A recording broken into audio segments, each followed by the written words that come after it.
여기 중국과 한국을 모두 경험했던 미국인 부부가 어린아이의 행동에 믿기 힘들어하고 있는데요. 안녕하세요. 저는 미국 텍사스에 살고 있는 에바 헤르난데즈라고 합니다. 평소 농구 경기 보는 걸 좋아했던 저는 텍사스에 있는 NBA 농구 경기를 보기 위해서 아내와 제 아들을 데리고 갔었는데요.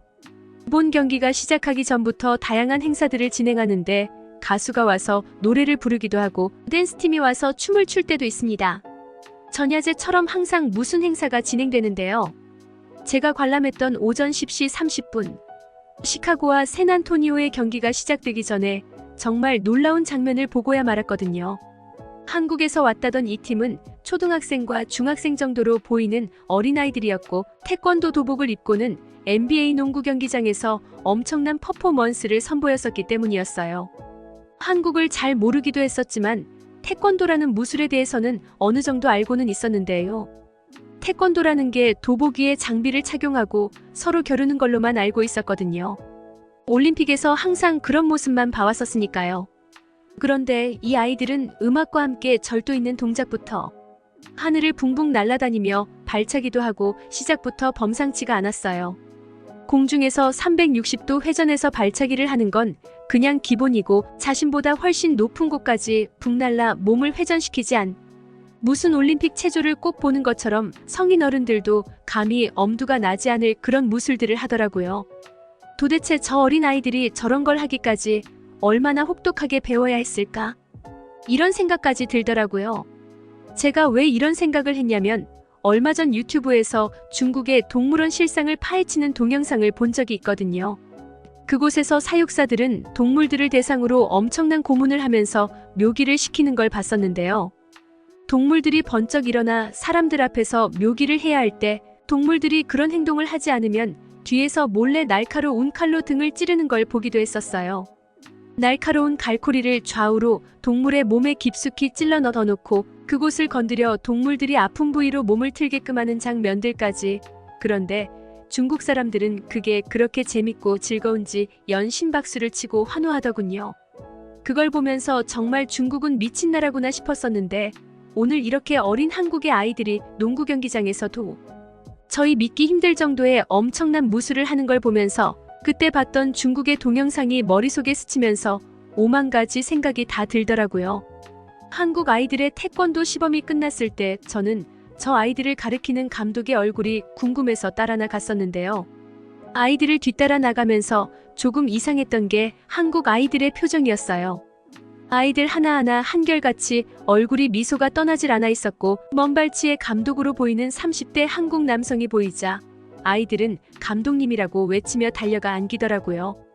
저는 한국 감독에게 다가가 아이들의 공연을 잘 봤다고 인사하고는 대체 어떻게 가르치기에 아이들이 이렇게 엄청난 무술들을 할 수 있었던 것인지 물어봤었습니다. 그러자 한국인 감독은 다소 당황해하는 표정을 짓더니 유창한 영어를 하면서 이렇게 이야기했었죠.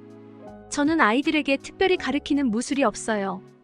다만 아이들에게 무술보다 더 중요한 건 인성과 태도 그리고 예절을 가장 중시하면서 가르쳐요. 이렇게 이야기하는 게 아니겠어요? 무술을 안 가르치는데 어떻게 아이들이 저렇게 하늘을 붕붕 날아다닐 수 있다는 거지? 싶었을 무렵 저와 한국인 감독의 대화를 옆에서 듣고 있던 한국 아이들이 하나같이 유창하게 영어를 구사하면서 자신들은 기본기만 배우고 우리 스스로가 직접 연습하면서 연마하는 거라고 웃으면서 이야기하더라고요.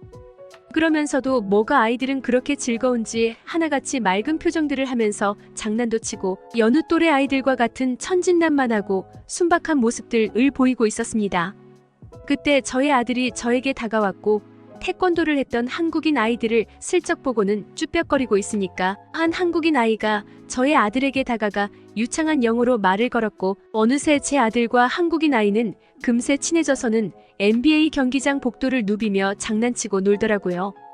내가 중국 동영상을 보고는 완전히 오해를 했던 모양이구나 싶어서 한국인 감독님께 인사를 드리고 다시 경기장 안으로 들어가려는 그 순간에 미국인들이 NBA 농구 경기장 복도에 단체로 들어왔었고 가족들이 한국인 아이들 한 명씩을 데리고 어딘가로 가는 걸 봤었어요. 대체 무슨 일이지? 왜 미국인들이 한국 아이들을 한 명씩 내려가는 거야? 저는 이 상황이 너무 궁금해서 한국인 감독님께 물어봤었는데요. 한국인 감독님은 웃으면서 NBA 오픈 행사 태권도 시범이 끝나서 다들 홈스테이 가는 거라고 하더라고요. 그런데 한 아이만 홈스테이 가족을 찾지 못해서 자신과 함께 호텔로 갈 거라는 이야기도 같이 하셨었죠. 그 한국인 아이는 마침 제 아들과 신나게 복도를 누비며 놀고 있었던 아이였고, 그 말씀에 저는 감독님의 저희 집으로 그럼 홈스테이를 시켜도 괜찮을지 여쭈어 봤었는데요. 감독님은 말씀은 감사하지만 어디에 사시는지 무슨 일을 하시는지 내막을 잘 모르는 곳에 저희 아이를 그냥 보낼 수는 없다면서 거절하시더라고요. 그래서 제가 어디에 살고 어떤 일을 하는지, 가족 구성원은 어떻게 되는지 자세히 알려드렸고, 아이를 혼자 보내는 게 많이 걱정되시면 감독님도 호텔이 아닌 저희 집에서 같이 홈스테이 하시면 괜찮지 않겠냐고 했었는데요. 한국인 감독님은 조금 고민하시더니 알겠다면서 그렇게 하시겠다고 했습니다. 저희 집으로 함께 가게 된 한국인 아이의 이름은 조유신이었어요. 그렇게 한국 태권도 감독님과 한국인 아이와 함께 저는 저희 집에서 며칠 동안 홈스테이를 하게 되었어요. 어느 날 집에서 저녁을 먹으려고 다 같이 식탁에 둘러앉았는데 유신이가 숟가락을 들지 않고 그냥 앉아만 있었는데요. 제 아들은 식탁에 앉자마자 허겁지겁 입에 음식을 때려 넣기 바빴는데 유신이는 한 숟갈도 뜨지 않고 음식을 보면서 그냥 가만히 있었습니다. 유신아, 왜 그래? 혹시 여기 못 먹는 음식이라도 있는 거니? 라고 물었더니 식탁에 있는 음식 모두 자신이 다 좋아하는 음식들이라 면서 웃으면서 제가 답을 해주었어요. 다행이라는 생각에 어서 먹자라고 했는데 유신이는 그럼에도 음식에 손을 대지 않았어요. 그런데 그때 화장실에서 손을 씻고 뒤늦게 식탁에 합류한 한국인 감독님이 자리에 앉았고, 감독님이 음식을 먹기 시작하자 유신이는 큰 소리로 맛있게 잘 먹겠습니다라고 인사를 하고는 언제 그랬냐는 듯 음식을 엄청 맛있게 먹기 시작하는 거예요. 알고 보니 유신이는 한국에서 배웠던 예절과 태도 덕분에 어른들이 먼저 식사를 해야 자신이 뒤따라 식사를 한 것이었죠. 그의 반면에 제 아들은 어른이고 뭐고 일단 본인 입에 음식을 때려 넣기 바빴는데 한국 태권도의 예절 교육은 정말 훌륭하구나라는 생각을 하게 되었었습니다. 하루는 한국인 감독님과 맥주를 한 잔 마시며 이런저런 이야기를 나눌 수 있었는데요. 한국에 대해서 잘 몰랐던 저는 한국 문화나 한국이라는 도시는 어떤지 물어봤었습니다. 그러자 한국인 감독님은 아마 불과 수십 년 전만 해도 일본이라는 나라에 식민 지배되면서 엄청 힘들고 가난한 나라라고 생각하는 분들이 많은데 실제 우리 대한민국은 자신이 한국 사람이라서 이렇게 이야기하는 게 아니라 전 세계의 어느 국가에 비해도 전혀 뒤지지 않는 멋진 나라고 하더라고요. 그러더니 말로 듣는 것보다 한번 한국을 여행하시면서 방문해보는 걸 추천했었습니다. 같이 흘러 안국 태권도 팀은 미국을 떠났고 회사에 그동안 안 쓰고 모아두었던 연차를 쓰고 아내와 아들을 데리고 가족끼리 짧은 한국 여행을 떠나 기로 계획했습니다. 아들은 한국에 간다고 했더니 다시 유신이를 만날 수 있는 거냐면서 엄청 기뻐했지만 사실 저와 아내는 예전에 중국을 한번 여행 갔다가 정말 심한 고생을 했던 기억이 있었어서 내심 걱정을 하기도 했는데요. 잘 모르는 나라인데 여행 갔다가 지난 중국 여행 때처럼 실망만 잔뜩 하고 오게 되면 어쩌나 하는 그런 고민이었어요. 중국에 갔을 때 공항에서 입국 심사만 4시간이 걸려서 진이 다 빠졌었고 중국 휴게소에 갔다가 대소변을 보는데 칸막이도 없고 냄새 잔뜩 나고 정말 황당했던 기억들이 있거든요. 그때 유튜브에서 중국 동물원 실체를 밝히는 동영상도 중국을 여행 가기 전 좀 알아보려고 검색하다 우연히 봤던 거기도 했었죠. 그런 걱정 속에 저희는 한국에 도착할 수 있었는데요. 한국 공항에 도착하자마자 저희는 그동안 저희가 했었던 고민들이 한순간에 날려버릴 수 있었습니다. 도착한 공항은 제가 사는 미국 공항보다 훨씬 더 쾌적했었던 건 물론이고 모든 곳들이 최첨단화된 시스템들로 구현되고 있었어요. 4시간이 걸렸던 중국 공항에서의 입국 심사는 한국 공항 에선 여권에 있는 QR코드를 기계에 대기만 하는 걸로 단 몇 분 만에 통과됐었죠. 저는 물론 아내까지도 한국의 이런 공항 시스템과 웅장함에 압도되는 것 같았어요.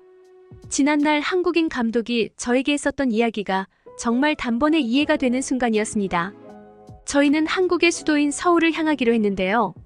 한국을 처음 와보녀서 어떻게 가야 할지 몰라 공항에 있는 인포메이션 직원분께 도움을 요청했더니 굉장히 상냥한 미소를 지으시며 진철하게 저희에게 가는 방법을 알려주셨는데요. 그런 공항 직원분의 말을 듣자마자 저와 아내는 이게 정말 진짜인가 싶어 하면서 충격을 받았었는데요. 왜냐면 공항에 서울로 바로 갈 수 있는 지하철이 있다는 사실 때문이었죠.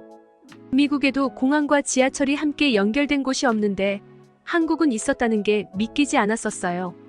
그렇게 저희는 지하철을 타기 위해서 이동했는데 정말 이동하면서도 뭐 이렇게 깨끗한 나라가 다 있는 거 싶을 만큼 공항 곳곳이 아름다웠고 지하철에 도착해서는 한국이 다른 나라들보다 10년은 앞서 있는 거 아냐 싶을 정도로 시스템이 훌륭했었습니다. 지하철을 타는 사람들의 안전을 위해 스크린 도어가 설치된 공항 지하철은 다음 열차가 도착하는 시간과 방향, 음성 안내 멘트까지도 다양한 국가들의 언어로 흘러나오고 있었고 지하철을 타기 위해 기다리는 한국 사람들이 대기하며 줄을 서는 모습까지 정말 눈으로 보면서도 믿기지 않았을 정도였어요. 저희 미국은 지하철역에서 전철을 타기 위해 줄을 서는 경우는 거의 없거든요. 지하철 문이 열리면 서로 타겠다고 다투는 사람들도 있고 쾌적하다기보다 그저 단순하게 이동을 위해서 어쩔 수 없이 탄다는 이런 느낌이 강하거든요. 그때 저희 아들에게 문자가 한 통 왔고 문자는 유신이 가보낸 문자였죠. 서울에 도착하면 감독님과 자신이 기다리고 있을 거니까 빨리 오라며 너무 보고 싶다는 문자였습니다. 그 문자를 받은 아들은 싱글벙글하면서 빨리 지하철이 왔으면 좋겠다며 애교를 부리고 난리도 아니었죠. 이후에 감독님과 유신이를 만나서는 이번엔 감독님 집에서 저희가 신세를 지면서 며칠을 보냈는데요. 하루는 저의 아들이 유신이가 다니는 태권도장에 함께 구경 갔던 적이 있습니다. 물론 저도 함께 따라 나섰었는데요. 도착한 태권도장 안에선 초등학생들로 보이는 아이들 이 우렁찬 기합과 함께 태권도를 연습하고 있었습니다. 그런 아이들 앞에는 태권도 사범으로 보이는 젊은 남성 이 큰 소리로 소리를 지르며 동작을 선보이고 있었는데요. 그렇게 연습을 하던 도중에 한 한국인 아이가 동작을 틀렸었는데 동작이 틀린 아이를 한국인 사범이 지목했더니 다른 태권도 사범이 와서는 그 아이를 데리고 어딘가로 갔는데요. 저 아이를 데리고 어디를 가는 거지? 혹시 구석진 곳에서 틀렸다고 혼나면서 고문이라도 당하는 거 아니야? 하는 미련한 생각을 했을 무렵에 연습하고 있는 태권도 연습장이 아닌 또 다른 연습장이 있었고 그 안에서 아이를 데리고 갔던 사범과 웃으면서 다시 그 동작을 연습하고 있었습니다. 강요에 가까운 강한 고문 따위는 없었고 아이의 자신감이 떨어지지 않도록 웃으면서 동작이 틀렸던 아이를 향해 한 동작 한 동작을 설명해주고 있었죠. 아이는 그런 한국인 사범님의 말을 듣더니 손가락을 튕기면서 이제 알겠다 하면서 다시 그 동작을 하는데 틀리지 않고 잘하는 거였어요. 그리곤 다시 그 아이는 본 연습장으로 합류해서 다시 태권도 연습을 이어나갔었습니다. 틀리지 않고 품새를 완벽하게 구현해내자 먼 발치에서 사범님들은 아이들을 향해 손가락 하트를 날리면서 대박 잘했다면서 박수치고 환호해주고 있었죠. 옆에서 보는 부모의 입장으로 봤을 때 너무 흐뭇해 보이고 보기 좋더라고요. 그래서인지 한국인 아이들은 하나같이 얼굴에 그늘이 없었고 밝은 미소와 함께 자신감까지 장착하고 있었죠. 저의 아이도 태권도를 배우는 아이들 틈에 껴서는 열심히 태권도 동작을 따라하기 시작했는데요. 재밌고 즐거웠는지 한국인 아이들과 잘 어울리며 태권도 연습을 했었습니다. 그때 밖에서 누군가 저에게 인사하는 소리가 들렸고 뒤돌아보니 한국인 감독님이셨죠. 알고 보니 이 감독님이 여기 태권도장 관장님이었더라고요. 관장님이 저를 보고는 커피라도 마시겠냐고 하셔서 좋다고 했는데요. 도장 밑에 아주 맛이 괜찮고 저렴한 커피 전문점이 있다면서 함께 가자고 했었는데요. 그렇게 내려간 도장 1층에는 깔끔하고 모던한 스타일의 커피 전문점이 있었는데요. 커피 전문점에 들어가서는 전 정말 충격적인 장면들을 보고 입을 다물지 못했었습니다. 왜 그랬냐면 귀피 전문점에 들어갔는데 테이블 위에 사람이 없는데 휴대폰과 가방만 덩그러니 있었기 때문이었는데요. 감독님과 한 곳에 자리를 잡고 앉아 있었는데 빈 테이블에 올려진 휴대폰과 가방이 계속 신경이 쓰이더라고요. 제가 안절부절 못하는 표정을 하고 있으니까 감독님이 저를 보고는 무슨 일 있냐고 물어오셨고 저는 감독님에게 저렇게 사람이 없는 빈 테이블 위에 휴대폰과 가방과 같은 귀중품이 그냥 있는데 계속 신경이 쓰인다고 했더니 감독님은 아무래도 사람이 잠깐 화장실에 간 터라 아무도 없는 걸 거라면서 신경 쓰지 말라고 하더라고요. 그래서 저는 감독님에게 저 귀중품들을 누가 훔쳐가진 않을까요? 우리가 대신 좀 보관을 하고 있어 줄까요? 하고 물었는데 감독님은 제 이야기를 듣더니 막 웃으시는 게 아니겠어요?